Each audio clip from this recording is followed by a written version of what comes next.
இன்னைக்கு நாம என்ன பார்க்க போறோம் அப்படின்னு கேட்டீங்கன்னா, இதுக்கு முன்னாடி உங்களுக்கு நானு ஒரு காணொளியில போட்டிருந்தேன். வழு வழாநிலை வழுவமைதி உங்களுக்கு ஞாபகம் இருக்குதா?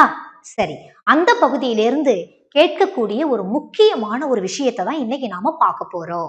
என்ன முக்கியமான விஷயம் கவனிக்கலாமா? வாங்களேன்.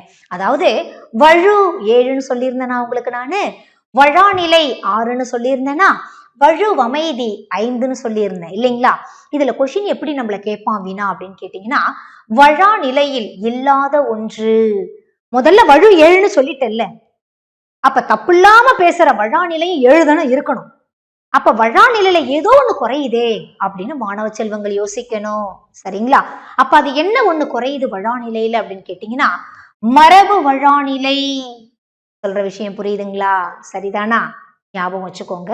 நிச்சயமா நம்ம முன்னோர்கள் பயன்படுத்திய அதே வார்த்தைகளை நாம பல இடங்கள்ல பல நேரங்கள்ல பயன்படுத்துறது கிடையாது. அதனால வழா நிலையில மரபு வழா நிலை அப்படின்னு ஒண்ணு கிடையாது. சரிங்களா? அடுத்தது பாருங்கம்மா, வழுவமைதியில் இல்லாத 2 நிலைகள் என்ன?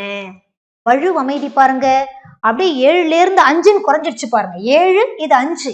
அப்ப இல்லாத 2 எதுப்பா அப்படின்னு கேட்டாங்கன்னா பாருங்க, வினா வழுவமைதி விடை வழுவமைதி. மாணவ செல்வங்களுக்கு புரியுதா? வழுவமைதி அப்படின்னாலே நீ தப்பாதான் பேசுற, ஆனா ஏதோ ஒரு காரணம் கருதி அதை சரின்னு எடுத்துக்கலாம், அதுதானே வழுவமைதி. சரியா? வினாவையே நீ தப்பா கேட்டா சரி பரவாயில்ல போ அப்படின்னு நம்ம எடுத்துக்கலாமா? எடுத்துக்க முடியாது இல்லையா?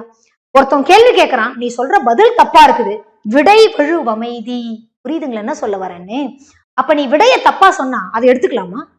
வினாவை தப்பா கேட்டா சரி பரவாயில்லப்பா ஏதாவது ஒரு காரணம் கருதி சரின்னு எடுத்துக்கலாமா? எடுத்துக்க முடியாது இல்லையா? அதனால வினா வழுவமைதி அப்படின்னு ஒண்ணு கிடையாது, விடை வழுவமைதி அப்படின்னு ஒண்ணு கிடையாது. சரிங்களா?